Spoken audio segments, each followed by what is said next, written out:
Welcome back. मखसूस नशिस्तों पर कामयाब अरकान आज भी हलफ ना उठा सके। केपी हुकूमत ने असम्बली इजलास का बाइकआउट कर दिया। इजलास शुरू होते ही पीटीआई के रुकन शेर अली आफरीदी ने कोरम की निशानदेही कर दी। स्पीकर ने कोरम पूरा ना होने पर इजलास 24 जुलाई तक मुलतवी कर दिया। ऐवान में मौजूद अपोजिशन ने शोर शराबा किया। हो चुका है, आप काउंटिंग करें। 25 है अपना जनाब अपोजिशन लीडर साहब, कोरम टूटा हुआ है, घंटियां बजाएं जी। क्योंकि कोरम पूरा नहीं है, the sitting is adjourned till 2 PM Thursday 24 July. KP assembly का इजलास शुरू होते ही हुकूमती अरकान की कोरम की निशानदही।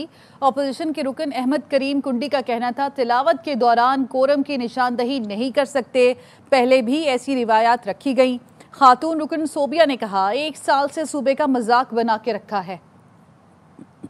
तिलावत से पहले कोई भी कोरम आइडेंटिफाई नहीं कर सकते। पिछली दफा भी कुछ ऐसे रिवायात और रीत रखी गई थी जिसकी वजह से जो डोमेन जिस बंदे का हल्फ लेने का था उसने इनकार किया, फिर दूसरों लोगों ने लिया। आप जो करना चाहते हैं कर लें, हम सिर्फ रिकॉर्ड का हिस्सा इसे बनाना चाहते हैं ताकि कल को हमारे नई नस्ल आए तो वो देखे जो इसमें किसका स्याह किरदार था और किसका रोशन किरदार था। हल्फ के दरमियान और तिलावत के दरमियान कोरम पूरा निशानदेही नहीं कर सकता मेंबर। आप लोग जो है कसदन ये कर रहे हैं और 1 साल से इस सूबे को आप लोगों ने के साथ मजाक कर रहे हैं।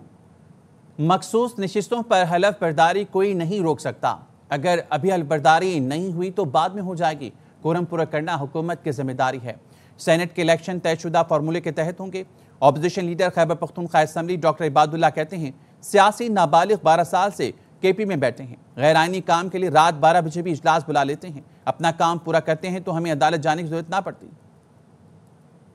अजीब व गरीब लोग आए हैं। ये सूबा आज जिसके हवाले है वो सियासी नाबालिग है, जो ये गैर आईनी काम के लिए रात 12 बजे भी सेशन कॉल करते।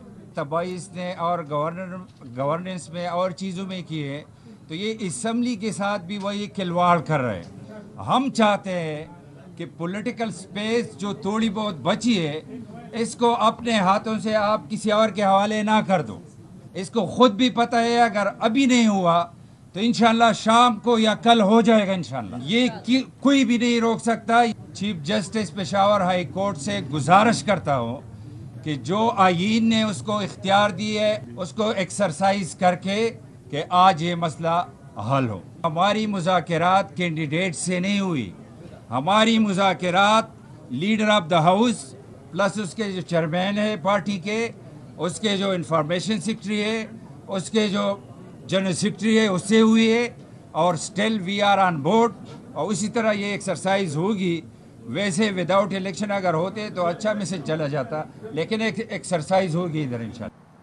खैबर पख्तूनख्वा असम्बली का अहम इजलास कोरम पूरा न होने के बायस मुलतवी। मखसूस नशिस्तों पर आने वाले अरकान की हलफ बर्दारी न हो सकी। असम्बली सेशन से कबल पीटीआई की पार्लिमानी पार्टी ने असम्बली इजलास के बॉयकॉट का फैसला किया था। इस हवाले से मजीद जानते हैं अपने नुमाइंदे नवाब शेर से। नवाब शेर, अपडेट कीजिएगा। जी बिल्कुल, खैबर पख्तूनख्वा के मखसूस नशस्तों के मुंतखब अरकान जो है वो आज भी हलफ नहीं उठा सके और आज जो है वो खैबर पख्तूनख्वा असम्बली का खुसूसी इजलास तलब किया गया था, जिसमें जो 25 मखसूस नशस्तों पर मुंतखब अरकान हैं उनसे हलफ लेना था, लेकिन आज भी जो है वो हलफ उनसे नहीं लिया जा सका। और आज असम्बली का इजलास जो है वो जैसे ही शुरू हुआ तो हुकूमती रुकन शेर अली आफरीदी ने जो है वो कोरम की निशानदही कर दी, जिसके बाद जो है वो स्पीकर ने सूबाई असम्बली का इजलास 24 जुलाई तक मुलतवी कर दिया, जिस पर अपोजिशन के कुछ अरकान ने जो है वो एहतजाज भी किया और स्पीकर डाइस के करीब जाके उन्होंने जो है वो एहतजाज किया, लेकिन स्पीकर ने जो है वो इजलास 24 जुलाई तक मुलतवी कर दिया। और आज सुबह ये इजलास बुलाया गया था, लेकिन 2 घंटे की ताख़ीर के साथ ये तकरीबन 11 बजे शुरू हुई और इसमें जो है वो मखसूस नशस्तों के मुंतखब अरकान समेत अपोजिशन के तमाम अरकान जो है वो ऐवान में मौजूद थे, लेकिन जो हुकूमती अरकान थे वो असम्बली तक आए थे, लेकिन वो ऐवान में अंदर दाखिल नहीं हुए और सिर्फ उनके 5-6 अरकान जो है वो ऐवान में दाखिल हुए थे। इससे पहले जो है वो पाकिस्तान तहरीक इंसाफ की पार्लिमानी पार्टी का इजलास भी हुआ, जिसकी सदारत जो है वो अरशद अयूब ने की और इसमें कुछ सूबाई वज़रा और कुछ जो अरकान असम्बली है उन्होंने शिरकत की। और उस इजलास जैसे ही वो इजलास ख़त्म हुआ पार्लिमानी पार्टी का, तो इसके साथ ही जो है वो सूबाई असम्बली का इजलास जो है वो शुरू हो गया और उसमें ही जो है तहरीक इंसाफ के जो सूबाई अरकान हैं उन्होंने इजलास की बाइकाट का फैसला किया था और उन लोगों ने जो है वो सूबाई असम्बली के इजलास में शिरकत नहीं की। तो यही वजह है कि कोरम जो है वो सूबाई असम्बली का पूरा ना हो सका और इसकी निशानदही कर दी गई, जिस पर जो है वो अपोजिशन अरकान ने एहतजाज भी किया। और पाकिस्तान पीपल्स पार्टी के पार्लिमानी लीडर अहमद करीम कुंडी ने यहाँ तक कहा है कि तिलावत के दौरान जो है वो कोरम की निशानदही नहीं की जाती, लेकिन ये कौन सी सियासत और कौन सी जमहूरियत है कि तिलावत के दौरान ही जो है वो असम्बली की जो है वो कोरम की निशानदही कर दी गई। जबकि इसके साथ साथ जो पाकिस्तान मुस्लिम लीग नून की जो रुकनी सूबाई असम्बली है सोबिया शाहिद, उन्होंने भी जो है वो एहतजाज किया। और आज सुबह से ही जो हमारे अपोजिशन के अरकान थे उनसे जब हमारी बात हुई थी तो उन लोगों का यही कहना था कि उनको मुश्किल है कि आज वो हलफ उठा सकेंगे, क्योंकि जो हुकूमती अरकान है वो नहीं चाहते कि जो मुंतखब मखसूस नशस्तों पर अपोजिशन के जो मखसूस नशस्तों पर मुंतखब अरकान है वो हलफ ले सके। जबकि इसके साथ साथ हमारी जो है वो सूबाई वज़ीर से भी बात हुई तो उनका यही कहना था कि ये स्पीकर की इख्तियार में है कि वो आज सूबाई असम्बली का इजलास जो है वो करते हैं। ठीक है, नवाब शेर साथ ही रहेगा। नवाब शेर हमें आगाह कर रहे थे कि जो सूरत-ए-हाल आज इस पर तमाम तर सूरत-ए-हाल में बात करेंगे। हमारे ब्यूरो चीफ पेशावर ज़िया-उल-हक हमारे साथ मौजूद हैं। ज़िया-उल-हक, अरमानों से आए थे, आज उनके अरमानों पे तो पारी फिर गया, उनसे हलबरदारी नहीं हुई है, तो ये बताइएगा अब जो वहां के जो रहनुमा थे पीटीआई के वो अपने ही लोगों को नहीं मना सके, क्या सूरत-ए-हाल बनती देखने आप वहां पे? नहीं, अभी तो सूरत-ए-हाल काफी दिलचस्प हो गई है और इस वक्त तमाम जो नजरें हैं वो इलेक्शन कमिश्नर पे हैं, कमीशन पे हैं कि आया इलेक्शन कमीशन जो है तो अब जो कल सेनेट के इलेक्शन होने जा रहे हैं आया वो उसी मुनक्किद होते हैं कि नहीं, आया वो इलेक्शन कमीशन जो अपना प्रोसेस है जो कि आज असम्बली का हाल भी अब इस इलेक्शन कमीशन के अमले के हवाले होना है और वो तमाम तैयारी करेंगे ताकि कल का इलेक्शन मुनक्किद हो सके। तो अभी तक तो इलेक्शन हो रहा है, कोई ऐसी बात हुई नहीं है, लेकिन अभी आने वाले चंद घंटों में देखने की सूरत हाल क्या नए रुख इख्तियार करती है। दूसरा ये है कि ये अगर इलेक्शन होते हैं और जिस तरीके से अपोजिशन कहते हैं कि हमारी अंडरस्टैंडिंग है हुकूमत के साथ, तो अगर अंडरस्टैंडिंग भी होती है तो क्या अब ये देखना है कि जो पीटीआई के मुतबादिल कैंडिडेट हैं आया वो रिटायर होते हैं कि नहीं। अगर वो रिटायर नहीं होते तो फिर इलेक्शन होंगे और फिर इलेक्शन की सूरत में इस वक्त जो अभी सूरत हाल बनती जा रही है वो ये है कि ये अब पुरानी सूरत हाल पे चली गई है कि अपोजिशन के पास 25 हैं, अब रिजर्व खवातीन होती तो अपोजिशन जो है तो 5 नशिस्तों के लिए इलेक्शन लड़ेगी और जबकि पीटीआई के पास 92 हैं और 92 के साथ वो 6 नशिस्तों पे लड़ेगी।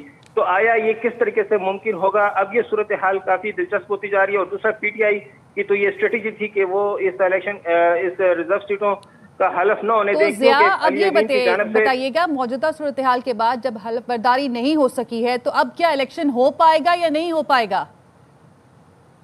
जी अब हेलो जी ज़िया जी, अब ये तमाम सूरत हाल जो है तो इस वक्त इलेक्शन कमीशन की ही फैसले पे मुनहसर करता है कि आया वो इलेक्शन होने देते हैं कि नहीं, क्योंकि इससे पहले भी जो सेनेट के इलेक्शन नहीं हो पा रहे थे तो उनका यही कहना था इलेक्शन कमीशन का कि जो सूबाई असम्बली है वो मुकम्मल नहीं है और सुप्रीम कोर्ट का जो रिजर्व सीटों का जो फैसला था वो नहीं आया था।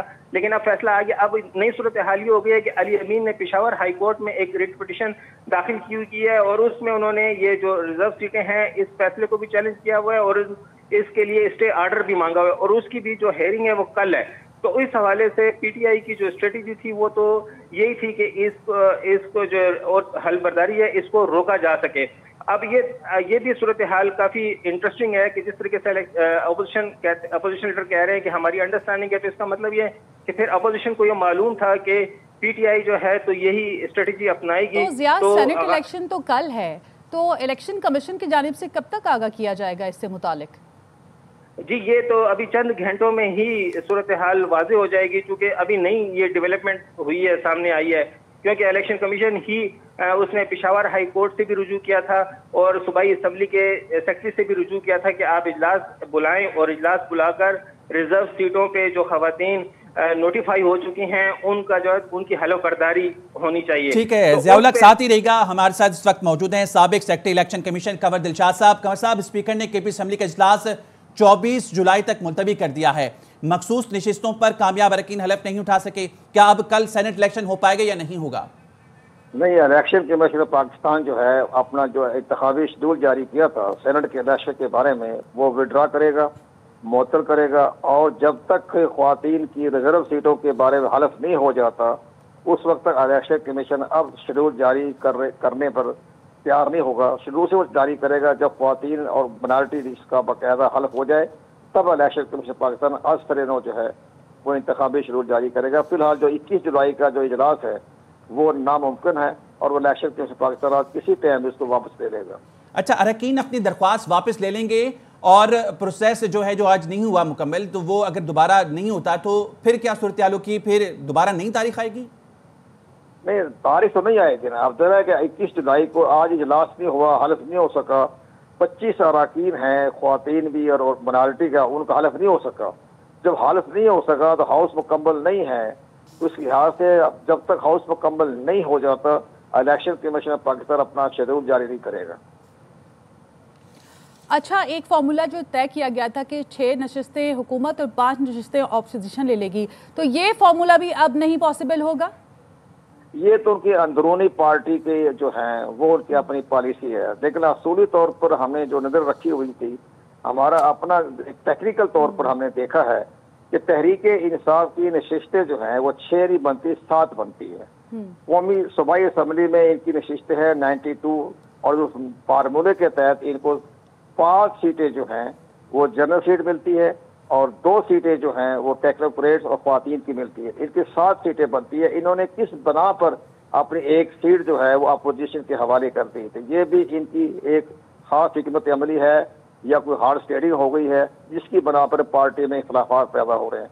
हमें ये नजर आ रहा है कि ये इलेक्शन कमीशन जो है। तो कंवर साहब, इलेक्शन रूल्स क्या कहते हैं? अब किसी सूरत कल इलेक्शन नहीं होंगे क्योंकि हलबर्दारी नहीं हुई है 25 सरकार की और तादाद भी पूरी नहीं है पेशावर असम्बली में अरकान की।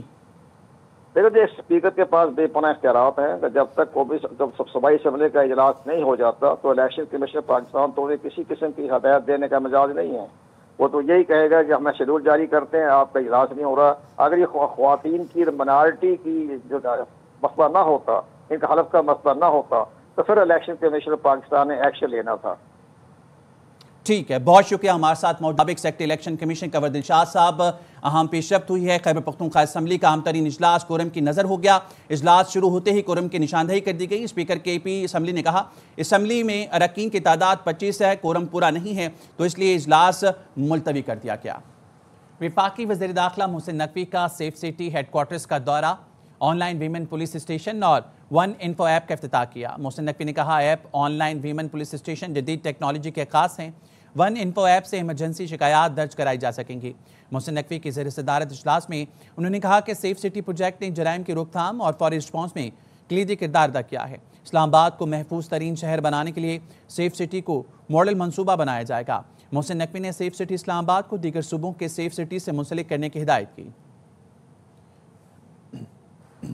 पंजाब के मुख्तलिफ इलाकों में शदीद बारिश के बाद तबाही के मनाजिर हैं। चकवाल में सड़कें तबाह हो गईं, मुतादिद राब्ता पुल बह गए, कई इलाकों में आमदोरफ्त मुअत्तल है।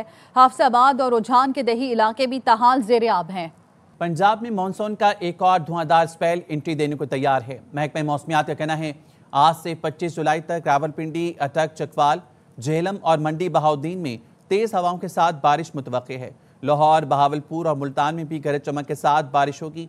एनडीएमए ने मुमकिन सैलाबी सूरत हाल का अलर्ट जारी कर दिया। इस्लामाबाद, केपी, बलूचिस्तान, कश्मीर और गिलगित बल्तिस्तान में भी बारिश मुतवक्के है। सिंध के कई शहरों में बारिश का सिलसिला वक्फे से जारी है। पाकिस्तान और बांग्लादेश के दरमियान पहला T20 आज ढाका में खेला जाएगा। सीरीज की ट्रॉफी की रुनमाई कर दी गई। ग्रीन शर्ट्स ने तैयारियां भी फाइनल कर ली। ACC इजलास ढाका से मुंतकिल ना किया तो एशिया कप का बाइकआउट कर देंगे। भारतीय क्रिकेट बोर्ड फिर धमकियों पर उतर आया। भारतीय मीडिया का कहना है BCCI ने एशिया कप का मामला इजलास की मुंतकली से मशरूत कर दिया। ज़राए का कहना है इजलास मोहसिन नकवी की सदारत में शेड्यूल के मुताबिक 24 जुलाई को ढाका में ही होगा। भारतीय बोर्ड को तहफ़्फ़ुज़ात हैं तो ओहदेदारान ऑनलाइन शिरकत कर सकते हैं। वफाकी वज़ीर दाखिला मोहसिन नकवी आज एक रोज़ा सरकारी दौरे पर अफगानिस्तान जाएंगे। मोहसिन नकवी काबुल में अफगान हम मनसब सराजुद्दीन हक्कानी से मुलाकात करेंगे। मोहसिन नकवी अफगान हुकूमत के दीगर आला हुकाम से भी मुलाकात करेंगे। इसके साथ ही न्यूज़ बुलेटिन से फिल वक्त इतना ही। मज़ीद खबरों के लिए विजिट कीजिए AWNews.in।